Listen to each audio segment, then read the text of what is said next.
বিসমিল্লাহির রহমানির রহিম।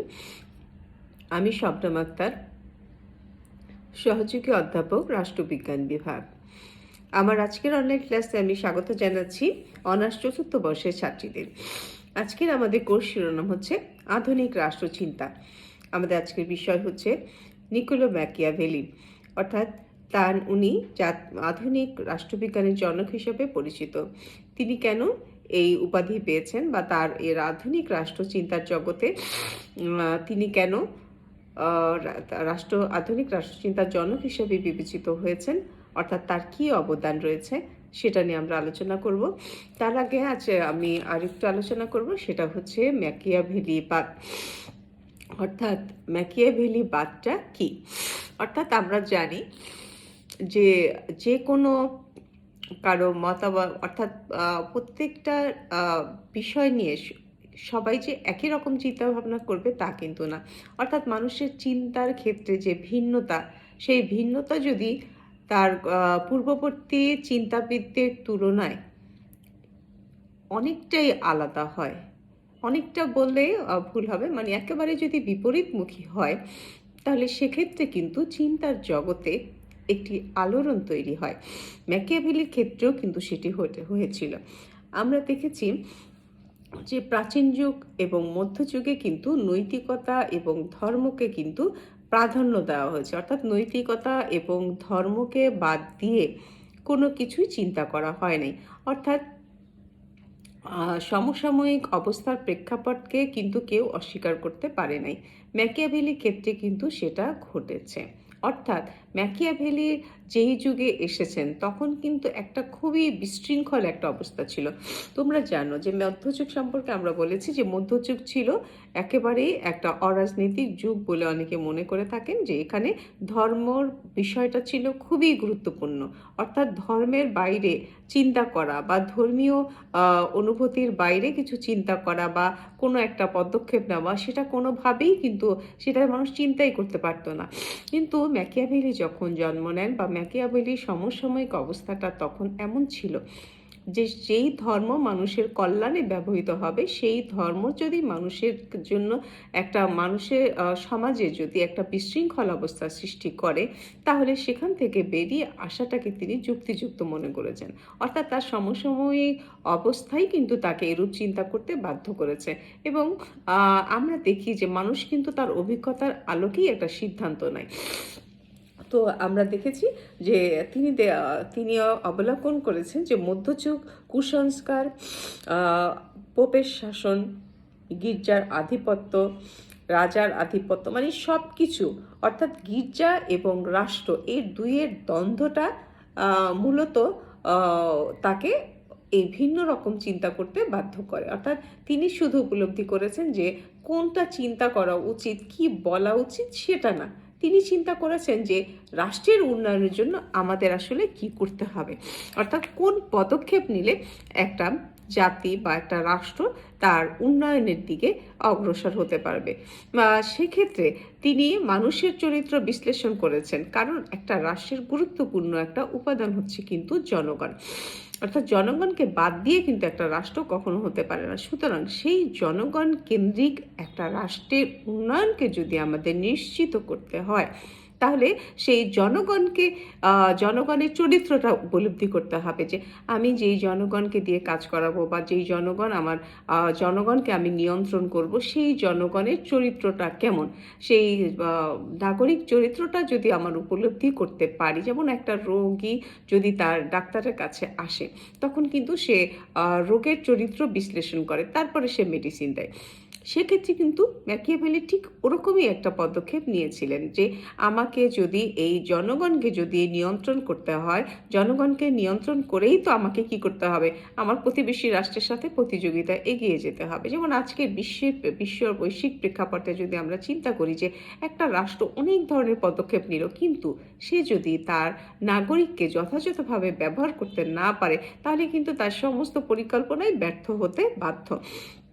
তাহলে ম্যাকিয়াভেলি কিন্তু সেরকমভাবে চিন্তা করেছেন তার প্রিন্স এবং ডিসকোর্স গ্রন্থদ্বয়ের মধ্যে, যে আমাকে রাষ্ট্রকে যদি সঠিক মানে রাষ্ট্রকে যদি সুশৃঙ্খলভাবে পরিচালনা করতে হয়, রাষ্ট্রের জনগণকে যদি ঐক্যবদ্ধ করতে হয়, তাহলে আমাকে কি করতে হবে, আমার রাজাকে কি কি পদক্ষেপ নিলে তিনি সেক্ষেত্রে সফল হতে পারেন।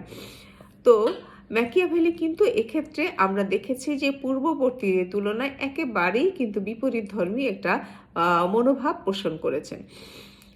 এক্ষেত্রে তিনি কি বলে, শাসকের ব্যাপারে তিনি একরকম নৈতিকতার কথা বলেছেন এবং নাগরিকের ব্যাপারে আরেক রকম নৈতিকতা, অর্থাৎ নৈতিকতার এই দ্বৈত মানদণ্ড কিন্তু তাকে একদিকে সমালোচিত করেছে, একদিকে প্রশংসিত করেছে। এবং তিনি শাসককে কি বলেছেন, যে শাসককে কোনো রকম ভালোবাসা, প্রেম, প্রীতি, দয়া, দাক্ষিণ্য দেখানো যাবে না। অর্থাৎ তিনি কি বলেছেন, যে শাসক ভালোবাসা, প্রেম, প্রীতি, দয়া, দাক্ষিণ্য, নৈতিকতা সব কিছুর ঊর্ধ্বে উঠে চিন্তা করবে যে কিভাবে মানুষকে নিয়ন্ত্রণ করা যায়, কিভাবে তার উদ্দেশ্য সফল করা যায়। কারণ তিনি মানব চরিত্রকে বিশ্লেষণ করে মানব চরিত্রের নেগেটিভ কিছু বিষয় তিনি উপলব্ধি করেছেন এবং তার মানে বিবেচনা এসেছে যে প্রত্যেকটা মানুষ কিন্তু সহজ না। অর্থাৎ সেই মানুষের মধ্যে তিনি তার মানে মানুষ সম্পর্কে তার যে মনোভাব, সেটা হচ্ছে যে বেশিরভাগ মানুষ হচ্ছে শর্ট, কপট, সে প্রতারণার আশ্রয় নেবে, ধোঁকাবাজি করবে। এইভাবে তিনি বিবেচনা করেছেন যে মানুষের ভিতরে যে নেগেটিভ অ্যাটিটিউডগুলো আছে সেগুলোকে নিয়ন্ত্রণ করার জন্য সরকারকেও, অর্থাৎ শাসককেও কী হতে হবে, এই ধরনের প্রতারণার আশ্রয় নিতে হবে, সততার আশ্রয় নিতে হবে, কৌশলের আশ্রয় নিতে হবে।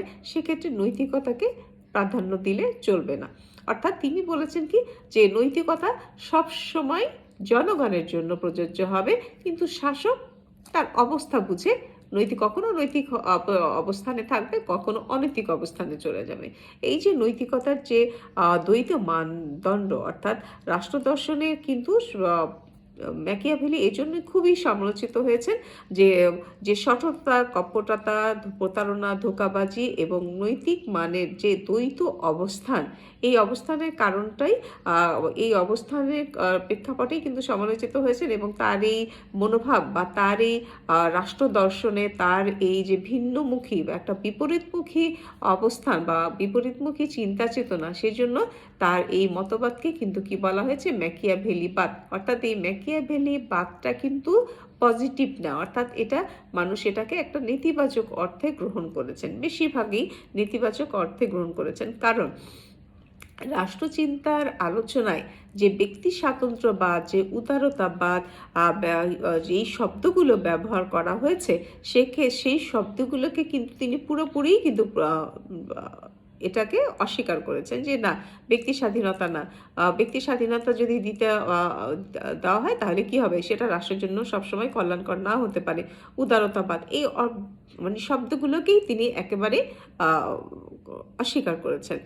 তাহলে আমরা দেখতে পাচ্ছি যে এই যে ম্যাকিয়াভেলিবাদ, অর্থাৎ ম্যাকিয়াভেলিবাদকে যদি আমরা বিশ্লেষণ করে দেখি, তাহলে তিনি কি দেখব যে তিনি শাসককে ভালোবাসা, প্রেম, প্রীতি, দয়া, দাক্ষিণ্য সব কিছু জলাঞ্জলি দিয়ে প্রতারণা, কপটতা, নিঃস্বতার মাধ্যমে মানুষের মনে ভয়, ভীতি, উদ্রেক করে শাসন করতে বলেছেন।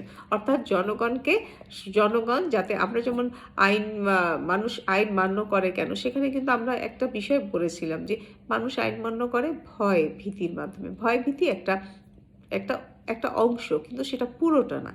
কিন্তু এখানে তিনি পুরোপুরি কিন্তু বলেছেন যে মানুষের মধ্যে কি থাকতে হবে, একেবারে সবসময় জনগণ তটস্থ থাকবে, যে ভয় ভীতি, যে আমরা যদি শাসককে না মানি, শাসকের নির্দেশনা না মানি, তাহলে আমাদের ভীষণ রকমের শাস্তি আসতে পারে। তাহলে সেক্ষেত্রে তিনি বলেছেন যে জনগণের মনে একটা শাসক হিসেবে তার একটা ইমেজ, এমন একটা ইমেজ তৈরি করতে হবে যে জনগণ যাতে তাকে ভয় পায়। এরপরে তিনি বলেছেন যে শাসন কাজে শাসকের ধর্ম এবং নৈতিকতার অনুসরণ অত্যাবশ্যক নয়। প্রয়োজনে তিনি মেকি ধার্মিকতার অভিনয় করে জনগণের মন জয় করতে সচেষ্ট হবেন। অর্থাৎ শুধু যে জনগণকে বাহ্যিকভাবে কন্ট্রোল করবেন তা না, জনগণের মধ্যে একটা জনগণ যাতে সবসময় ধর্ম এবং নৈতিকতার বিষয় পদগুলো অনুসরণ করে সেক্ষেত্রে জনগণের সামনে তিনি একটা কৃত্রিমভাবে একটা ধার্মিকতার একটা অবয়ব গ্রহণ করতে পারেন, অর্থাৎ ফর দ্য টাইমিং, অর্থাৎ শুধু জনগণের জন্য, জনগণকে দেখাবেন যে দিস ইজ মাই ক্যারেক্টার, আমি ধর্মকে অনুসরণ করি, ধর্ম খুব ভালো জিনিস, তোমরা ধর্ম পালন করো। অর্থাৎ তাদের যদি ধর্মীয়ভাবে মোটিভেট করা যায় তাহলে ধর্মীয়ভাবেই করবে। অর্থাৎ এখানে আমরা তাহলে দেখতে পাচ্ছি যে উনি জনগণের জন্য ধর্মনৈতিকতাকে বেস্ট একটা ওয়ে হিসাবে উপস্থাপন করবেন জনগণের সামনে, এবং নিজেও ধার্মিকতার একটা ফলস একটা ইমেজ একটা মানুষের সামনে তুলে ধরবেন। এরপর আমরা দেখি যে এই মতবাদের মূল কথা হলো জাতীয় এবং আন্তর্জাতিক লক্ষ্য অর্জনের জন্য, শুধুমাত্র রাষ্ট্রের কল্যাণের জন্য যে কোনো পন্থাই শাসক অনুসরণ করতে পারবেন। অর্থাৎ সঠিক লক্ষ্য অর্জনের জন্য যে কোনো পন্থাই তার কাছে উৎকৃষ্ট, সেখানে ধর্ম নৈতিকতার কোনো মানদণ্ড বিবেচনা, অর্থাৎ ধর্ম নৈতিকতার বিষয়টি একেবারেই শাসক উপেক্ষা করবে। তাহলে আমরা দেখতে পাচ্ছি যে তার এই দৃষ্টিভঙ্গির ফলে মেকিয়াভেলির নাম আজ এক ঘৃণিত এবং কুখ্যাত মতবাদের সাথে সম্পৃক্ত হয়ে গেছে। আধুনিককালে কোনো ব্যক্তির আচরণের সততা, কপটতা, ধোঁকাবাজি, দ্বিমুখিতা দেখলে এই ধরনের আচরণকে মেকিয়াভেলিবাদী আচরণ বলে আখ্যা দেওয়া হয়। অর্থাৎ যেমন ধরো আজকে আমরা দেখি যে কোনো রাষ্ট্র, যে মার্কিন যুক্তরাষ্ট্রের কথাই আমরা বলি, যে কোনো নেতা যদি সেখানে প্রেসিডেন্ট হিসেবে নির্বাচন করতে যান তাহলে কিন্তু তার পূর্বের ইতিহাস, তার পূর্বের ব্যক্তিগত জীবনে তিনি কোনো অসৎ উপায় অবলম্বন করেছেন কি না সেক্ষেত্রে কিন্তু একটা বিষয় প্রাধান্য দেওয়া হয়। যেমন জো বাইডেন, তিনি আরও আগে, যেমন বর্তমানে যে প্রেসিডেন্ট নির্বাচিত হয়েছেন জো বাইডেন, তিনি কিন্তু অনেক আগে প্রেসিডেন্ট ওবামার আগেও তিনি কিন্তু প্রেসিডেন্ট নির্বাচনের জন্য তিনি আবেদন করেছিলেন বা দাঁড়াতে চেয়েছিলেন, কিন্তু সেক্ষেত্রে দেখা গেছে কি যে তিনি কোনো একটা পরীক্ষায় অসৎ উপায় অবলম্বন করেছেন বা কোনো একটা কারোর কাছ থেকে দেখে তিনি এটা লিখেছেন, এরকম কিছু একটা অভিযোগ যখন তার বিরুদ্ধে উপস্থাপিত হয় তখন কিন্তু তিনি রাষ্ট্রপতি নির্বাচনে দাঁড়াতে পারেননি। অর্থাৎ দেখো যে নৈতিকতা কিন্তু আজও কিন্তু অনুসরণীয়, নৈতিকতা এত বিরাট একটা গণতান্ত্রিক রাষ্ট্রে আজও অনুসরণীয়। অর্থাৎ তুমি নিজে রাষ্ট্রনায়ক হিসেবে যদি নৈতিক মানদণ্ডের উপরে না দাঁড়াও, অর্থাৎ তোমার যদি নিজেরই যদি নৈতিক অবস্থানে তুমি যদি না থাকো তাহলে তুমি আরেকজনকে নৈতিকতার কথা বলতে পারো না, তুমি একটা জাতিকে নেতৃত্ব দিতে পারো না। অর্থাৎ জাতিকে নেতৃত্ব দেওয়ার ক্ষেত্রে একটা নেতার নিজের একটা নৈতিক মানদণ্ড থাকতে হবে, তাকেও নৈতিকতার পথ অনুসরণ করতে হবে। তাহলে এই হলো ম্যাকিয়াভেলিবাদ। আজকে আমরা আরেকটু শেষ করে দেব এই পর্বটা, সেটা হচ্ছে যে ম্যাকিয়াভেলিকে কেন আধুনিক রাষ্ট্রচিন্তার জনক হিসেবে আখ্যায়িত করা হয়। তাহলে আমরা প্রথমে বলি যে ম্যাকিয়াভেলিকে রাষ্ট্রবিজ্ঞানের জনক বলা হয়, কিন্তু আধুনিক রাষ্ট্রবিজ্ঞানের জনক বলা হয়। এই ক্ষেত্রটা তোমরা একটু খেয়াল রাখবে। অর্থাৎ রাষ্ট্রবিজ্ঞানের জনক কাকে বলা হয়, আধুনিক রাষ্ট্রবিজ্ঞানের জনক কাকে বলা হয়। কারণ ম্যাকিয়াভেলি কিন্তু কি করেছিলেন, মধ্যযুগের যে অবস্থা সেটাকে ওভারকাম করে তিনি জনগণকে, তার মানুষের দৃষ্টিকে একটা নতুন একটা পথের দিকে তিনি তার দৃষ্টিকে আকর্ষণ করেছিলেন, জনগণের সারা বিশ্বের দৃষ্টিকে, যে অর্থাৎ চিন্তা জগতের ক্ষেত্রে তিনি একটা ব্যতিক্রমধর্মী একটা বিষয় তিনি উপস্থাপন করেছিলেন, যা তাকে আধুনিক অর্থাৎ মধ্যযুগের ক্ষেত্রে একটা দেয়াল তৈরি করে দিয়েছে। অর্থাৎ ম্যাকিয়াভেলির রাষ্ট্রদর্শনে সর্বপ্রথম জাতীয়তাবাদের দিকেই কিন্তু মানুষকে অনুপ্রাণিত করা হয়। অর্থাৎ আমরা যে এই যে বিচ্ছিন্নভাবে রাষ্ট্র দখল করা এবং সেখানে শাসন কায়েম করা, এইটার একটা মানে ভিন্ন রকম একটা মানে প্রেক্ষাপট তিনি মানুষের সামনে তুলে ধরেন। অর্থাৎ তিনি সমসাময়িক যে, অর্থাৎ আমরা জানি যে ম্যাকিয়াভেলি কোথায় জন্মগ্রহণ করেন, ইতালিতে জন্মগ্রহণ করেন। তখন ইতালির রাজনৈতিক অবস্থা খুবই বিশৃঙ্খল একটা অবস্থা ছিল। সেই বিশৃঙ্খল ইতালিকে তিনি শৃঙ্খলিত করার জন্য রাজার পরামর্শক হিসেবে তিনি যে মতবাদগুলো দিয়েছিলেন সেগুলোই কিন্তু কি হয়েছে, আমরা একটু আগে আলোচনা করলাম, সেগুলোই ম্যাকিয়াভেলিবাদ হিসাবে পরিচিত হয়েছে। তো সেই ক্ষেত্রে আমরা একটু দেখি যে তাকে কেন আধুনিক রাষ্ট্রবিজ্ঞানের জনক হিসেবে আখ্যায়িত করা হয়েছে। তো দি প্রিন্স এবং ডিসকোর্স গ্রন্থদ্বয়ের মধ্যে দিয়ে কিন্তু তিনি তার মতবাদগুলো ব্যক্ত করেছেন। তো আমরা এখন বলি যে প্রথম কথা হচ্ছে যে বাস্তববাদী ধারণা, অর্থাৎ আমরা অনেকভাবে তাকে সমালোচনা করে থাকি, কিন্তু কথা হচ্ছে যে প্রথম কথাই আমরা বলবো যে তার সমসাময়িক অবস্থাটা যা ছিল সেই সমসাময়িক অবস্থার সমস্যাগুলোকে সমাধানের জন্য তিনি যে বাস্তবভিত্তিক পন্থাগুলো দেওয়ার চেষ্টা করেছেন, অর্থাৎ মানুষের অবস্থা তিনি চিন্তা করেছেন, মানুষের মনোজাগতিক অবস্থাকে তিনি বিবেচনা করেছেন, সর্বকালে সর্বদেশে এক এবং অভিন্ন তিনি তার এই মানব প্রকৃতির বিশ্লেষণ।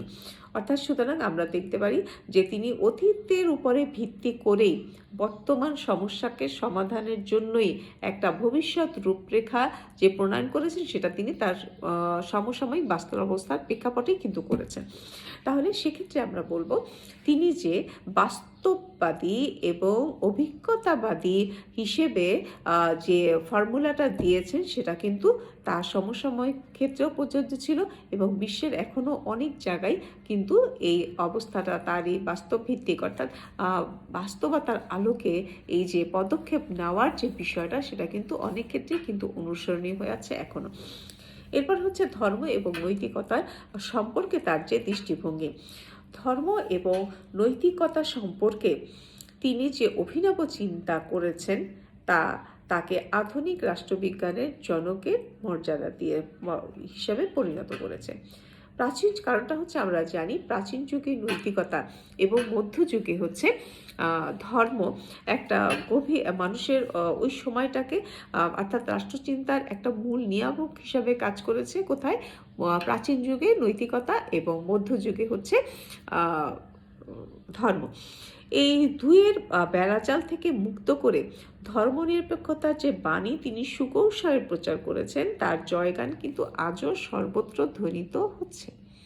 অর্থাৎ আমরা দেখতে পাচ্ছি যে একটা রাষ্ট্রে অনেক ধর্মের লোক থাকতে পারে, সুতরাং সবার ধর্মকে যদি আমি একটা সব মানে যত ধর্মের অনুসারী মানুষ আছে, জনগণ আছে, তাদেরকে যদি আমি একটা বৃন্তে এনে যদি শাসন করতে চাই তাহলে আমাকে ধর্মনিরপেক্ষতার আশ্রয় নিতে হবে। এরকম মতবাদ তিনি প্রচার করে কিন্তু তিনি আধুনিকতার মানদণ্ড অর্জন করেছেন। এরপর হচ্ছে মানব প্রকৃতি সম্পর্কে তার যে অভিমত, মানব চরিত্র সম্পর্কে তার যে ধারণা তা কিন্তু আধুনিক কালে কিন্তু একেবারেই কিন্তু অস্বীকার করার কোনো উপায় নেই। একেবারেই কিন্তু আমরা সমালোচনা করতে পারি, কিন্তু আমরা আবার ভেবে দেখারও আমাদের অবকাশ আছে যে আসলে আধুনিক যুগে তার এই যে মনোভাবটা এটা একেবারেই মানে আমরা উপেক্ষা করতে পারি কিনা। কারণটা হচ্ছে যে মানুষের জন্যই কিন্তু আইন তৈরি হয়, অর্থাৎ মানুষ যখন কোনো অপরাধ করে সেই অপরাধীকে নিয়ন্ত্রণ করার জন্য একটা সরকারকে কিন্তু আগে ভেবে দেখতে হয় যে মানুষ কি কি ধরনের অন্যায় করতে পারে, অর্থাৎ কোনো আইনের কোনো ফাঁক ফোকর দিয়ে মানুষ অন্যায় করে পার পেয়ে যেতে পারে কি না। অর্থাৎ মানব চরিত্রকে বিশ্লেষণ করেই কিন্তু তাকে নিয়ন্ত্রণের সব রকমের কৌশল অবলম্বন করার ক্ষেত্রে মানব চরিত্র বিশ্লেষণটা হচ্ছে অতীব জরুরি একটা বিষয়। তাহলে এক্ষেত্রে আমরা দেখতে পারি যে তিনি কি বলেছেন যে মানুষ অকৃতজ্ঞ, প্রতারক, লোভী এবং স্বার্থপর। তিনি মানুষের যে সম্পদের প্রতি একটা স্বাভাবিক লোভ বা প্রবণতা আছে সেই সত্যটাকে কিন্তু আমাদের সামনে তুলে ধরেছেন। যে এখানে আরও আমরা নৈতিকতার ক্ষেত্রেও কিন্তু, অর্থাৎ যেখানে নৈতিকতার বাণী প্রচারিত হয়েছে, ধর্মীয় বাণী, এখন অনেক ধর্ম, আমাদের যেমন আমাদের ধর্মগ্রন্থেও কিন্তু রয়েছে যে মানুষ হচ্ছে সম্পদের প্রতি বেশি মাত্রায় লোভী, বেশি মাত্রায় আকাঙ্ক্ষী হচ্ছে সম্পদ, অর্থাৎ জাগতিক যে বস্তুগত সম্পদের জন্য মানুষ কিন্তু অধিক মাত্রায় লালায়িত থাকে এবং সেই লোভ লালসা তাকে মৃত্যু পর্যন্ত তার এই লোভ লালসা অব্যাহত থাকে। তাহলে আমরা দেখতে পাচ্ছি যে এই লোভ লালসা যদি অব্যাহত থাকে এবং খুব তীব্রতা, অর্থাৎ সম্পদের প্রতি স্বাভাবিক আকাঙ্ক্ষা সব মানুষেরই থাকবে, কিন্তু এই অতিরিক্ত লোভ কিন্তু কি করে, তাকে অনৈতিক পন্থা অবলম্বনে অনুপ্রাণিত করে, তাকে উৎসাহিত করে যে সে অনৈতিক পন্থা যে কোনো সময় অবলম্বন করে, যা একটা রাষ্ট্রের জন্য, সমাজের জন্য কিন্তু ক্ষতির কারণ হয়ে যাচ্ছে। আমরা কিন্তু বর্তমান সমসাময়িক অবস্থায় কিন্তু আমরা দেখি যে একজন অতিমাত্রায় লোভের কারণে সে দুর্নীতি করে সে সম্পদের পাহাড় গড়ে তুলছে, আবার অন্যদিকে কি হচ্ছে, আরেকটা শ্রেণী বঞ্চিত হচ্ছে। তাহলে এই যে একটা সমাজে বস্তুগত সম্পদের ক্ষেত্রে এই যে অসম অবস্থা, অর্থাৎ মানুষ অতিমাত্রায় লোভ করার ফলে সে অতি ধনী হচ্ছে, আবার কেউ বঞ্চিত হয়ে একেবারেই সে মানবেতর জীবনযাপন করছে। সুতরাং এই মানুষকে নিয়ন্ত্রণের জন্য সরকারকে কি করতে হবে, মানব চরিত্রকে বুঝতে হবে এবং সে অনুযায়ী তাকে দাওয়া দিতে হবে। এরপরে আমরা দেখতে পাচ্ছি শাসকের প্রতি উপদেশ। তিনি শাসককে তিনি সবসময় মানব প্রকৃতির দিকে খেয়াল রেখে কখনো তাকে তিনি কি বলেছেন যে কখনো শাসককে সিংহের মতো শক্তিশালী হতে হবে, আবার সে মানে আবার কখনো শিয়ালের মতো ধূর্ত হতে হবে। অর্থাৎ শাসককে একটা কৌশলগত অবস্থানে থেকেই কিন্তু শাসককে শাসন করতে হবে। তো আধুনিককালের শাসকদের দিকে তাকালেও আমরা কিন্তু তার এই চিন্তার বা তার এই দর্শনের বাস্তব প্রতিফলন আমরা দেখতে পাই। জাতিরাষ্ট্র সম্পর্কে তার যে বক্তব্য, সেটা কিন্তু তাকে আজকে এই আধুনিক রাষ্ট্রচিন্তার জনকের মর্যাদা দিয়েছে। কারণ আধুনিক যে জাতিরাষ্ট্র যে আমরা দেখছি আজকালকার যুগে, সেটা কিন্তু তার ধ্যান ধারণা থেকেই এসেছে। যেমন অধ্যাপক সাবান বলেছেন, আধুনিক রাষ্ট্রবিজ্ঞানে রাষ্ট্রের যে সংজ্ঞা দেওয়া হয় তার জন্য কিন্তু মূলত ম্যাকিয়াভেলি দায়ী। অর্থাৎ খণ্ড বিখণ্ড ইতালিকে একত্রিত করে একটি শক্তিশালী জাতীয় রাষ্ট্র গঠন করাই ছিল কিন্তু ম্যাকিয়াভেলির রাষ্ট্র দর্শনের মূল উদ্দেশ্য। এরপর আমরা দেখি আধুনিক জাতীয়তাবাদের জনক। ম্যাকিয়াভেলি কিন্তু আধুনিক জাতীয়তাবাদের জনক। অর্থাৎ আমাদের বর্তমান বিশ্বে আমরা দেখি যে প্রত্যেকটি রাষ্ট্রেরই কিন্তু কি রয়েছে, প্রত্যেকটি রাষ্ট্রের একটা স্বতন্ত্র জাতীয়তাবাদী পরিচয় রয়েছে। যেমন আমরা কি বলি, বাঙালি জাতীয়তাবাদ, তাই না? তো সেক্ষেত্রে আমরা দেখতে পাচ্ছি যে ম্যাকিয়াভেলি হচ্ছে আধুনিক জাতীয়তাবাদী জনক। তিনি তার রচনাবলীর কোনো জায়গায় জাতি বা জাতীয়তার কথাটি ব্যবহার যদিও করেননি, তারপরও জাতীয়তার যেসব উপাদান একটি রাষ্ট্রকে ঐক্যবদ্ধ করতে পারে সেগুলো সম্পর্কে তিনি গভীরভাবে সচেতন ছিলেন। তিনি বিশ্বাস করতেন একটি জাতির জীবনে যতই অন্তর্দ্বন্দ্ব থাকুক না কেন,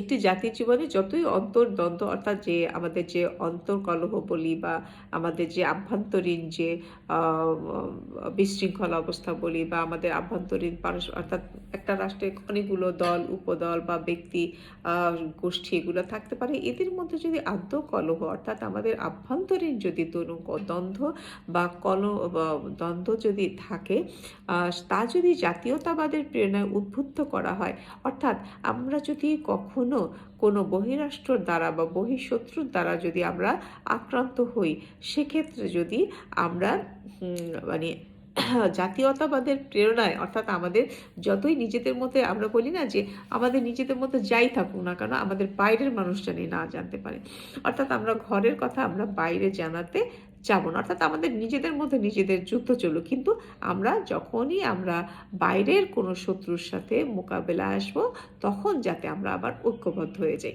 অর্থাৎ আমাদের ভিতরে ভিতরে মতভেদ থাকতেই পারে, কারণ সবার মতামত এক নাও হতে পারে, সেই নিয়ে আমাদের মধ্যে বিভেদ থাকতেই পারে, কিন্তু আমরা বাইরের শক্তির সামনে আমরা সব সময় ঐক্যবদ্ধ থাকব। এই যে জাতীয়তাবাদী চেতনার যে বাণীগুলো, সেগুলো কিন্তু সর্বপ্রথম ম্যাকিয়াভেলি দিয়েছিলেন।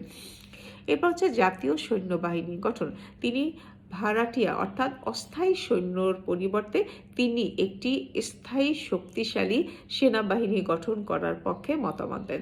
কারণ আমরা দেখেছি এখনকার যুগে যেমন আমাদের প্রত্যেকটা দেশেরই একটা প্রতিরক্ষা কেন্দ্র আছে, প্রতিরক্ষা একটা বাহিনী আছে, সেনাবাহিনী আছে, অর্থাৎ বহিঃশত্রুর মোকাবেলা একটা পার্মানেন্ট একটা দল, সৈন্য দল, সেটা কিন্তু আগেকার যুগে ছিল না। আর কারণটা হচ্ছে যখনই কোনো রাজা যুদ্ধে যেতেন, তখন তিনি স্থানীয় নাগরিকদের সেই যুদ্ধে যাওয়ার আহ্বান করতেন, তাদেরকে প্রশিক্ষিত করতেন, কিন্তু তারা কিন্তু পার্মানেন্টলি সেনাবাহিনী হিসেবে সরকারের থাকতো না। অর্থাৎ জাতির জীবনে কোনো দুর্যোগ নেমে আসলে, বহিঃশত্রুর আক্রমণ ঘটলে, তখন যে অস্থায়ী যে সেনাবাহিনী, তাদের দিয়ে সে অবস্থার মোকাবেলা করার চেষ্টা করা হতো। সেক্ষেত্রে কিন্তু তিনি কি বলেছেন যে ভারতীয় সৈন্যদের মধ্যে, অর্থাৎ যারা ফর দ্য টাইম বিং টাকার জন্য যুদ্ধ করতে আসবে, তাদের মধ্যে সেই স্পিরিটটা নাও থাকতে পারে, তাদের সেই ডিভোটেডলি তার দায়িত্ব পালন করার প্রবণতা তার মধ্যে কিন্তু নাও থাকতে পারে।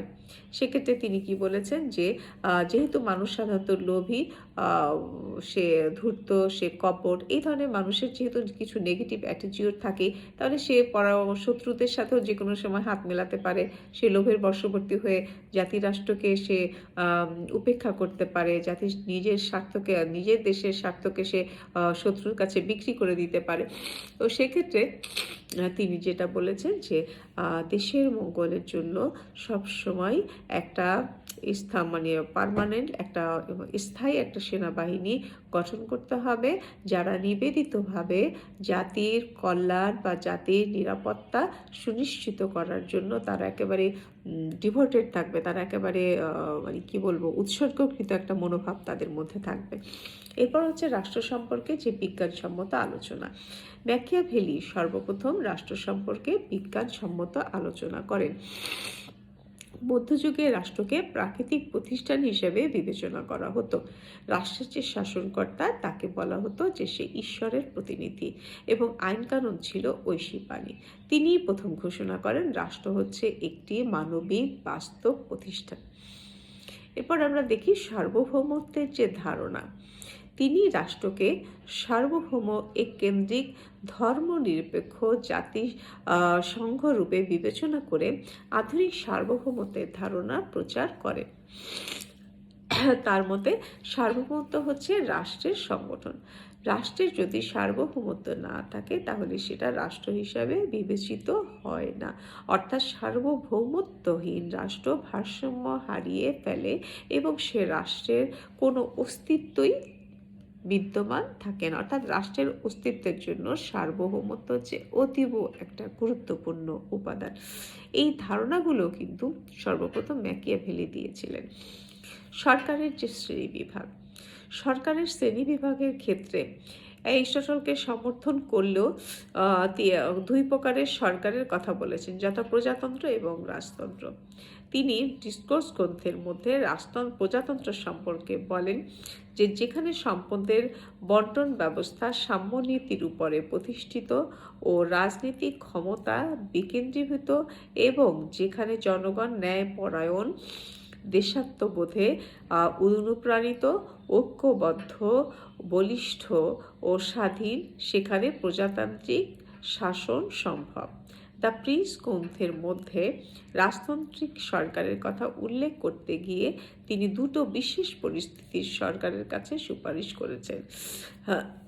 এই দুটি বিশেষ পরিস্থিতিতে এই সরকারের সুপারিশ করেছেন, অর্থাৎ কোন পরিস্থিতিতে প্রজাতান্ত্রিক সরকার হবে, কোন পরিস্থিতিতে শাসনতন্ত্রে অর্থাৎ রাজতান্ত্রিক সরকার হবে সেই বিষয়টা তিনি তুলে ধরেছেন। অর্থাৎ তিনি যেহেতু বলেছেন রাষ্ট্র হচ্ছে একটা বাস্তবভিত্তিক মানবিক প্রতিষ্ঠান, সুতরাং বাস্তবতার আলোকেই তিনি বলেছেন নির্ধারণ করতে হবে কখন প্রজাতান্ত্রিক হবে, কখন রাজতান্ত্রিক হবে। প্রথমত এটি হচ্ছে একটা নতুন রাষ্ট্র গঠনের সময়। দ্বিতীয়ত তিনি একটি দুর্নীতিপরায়ণ রাষ্ট্রের সংস্কারের জন্য রাজতান্ত্রিক সরকারের প্রয়োজনীয়তা অনুভব করেছেন। অর্থাৎ তিনি বলেছেন যে যখন কি হবে, একটা দেশের জনগণ ঐক্যবদ্ধ থাকবে, তারা অনুগত থাকবে সরকারের প্রতি, তারা সুশৃঙ্খল থাকবে, তখন প্রজাতান্ত্রিক সরকার হতে পারে।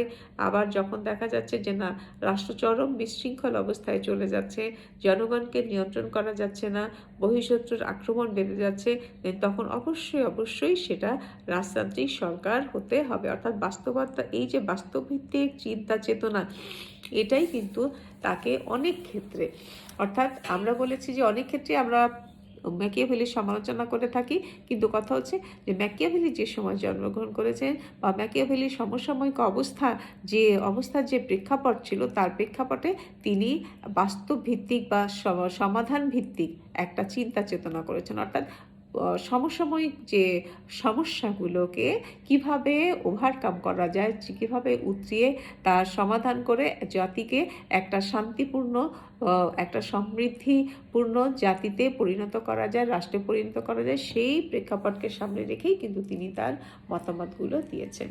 এরপরে বলেছেন আইনের শাসন। আইন পালন করার জন্য তিনি শাসক ও শাসিত উভয়কেই নির্দেশ দেন। তার মতে শাসিতের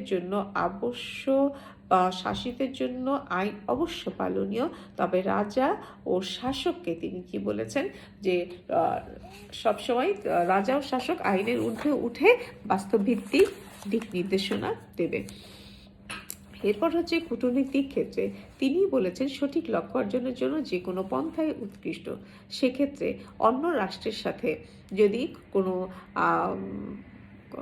সম্পর্ক স্থাপন করার ক্ষেত্রে তাকে সবগুলো রাষ্ট্রকেই তার নিজ রাষ্ট্রের স্বার্থ বজায় রাখার ক্ষেত্রে একটা কৌশলপূর্ণ অবস্থান গ্রহণ করতে হবে। অর্থাৎ যাতে শান্তিও বজায় থাকে, আবার যাতে নিজ লক্ষ্যও যাতে অর্জিত হয়। তাহলে তার এই অনুভূতি বা তার এই মতামতটা কিন্তু আজকের যুগে আমরা দেখি অনেকভাবেই প্রযোজ্য।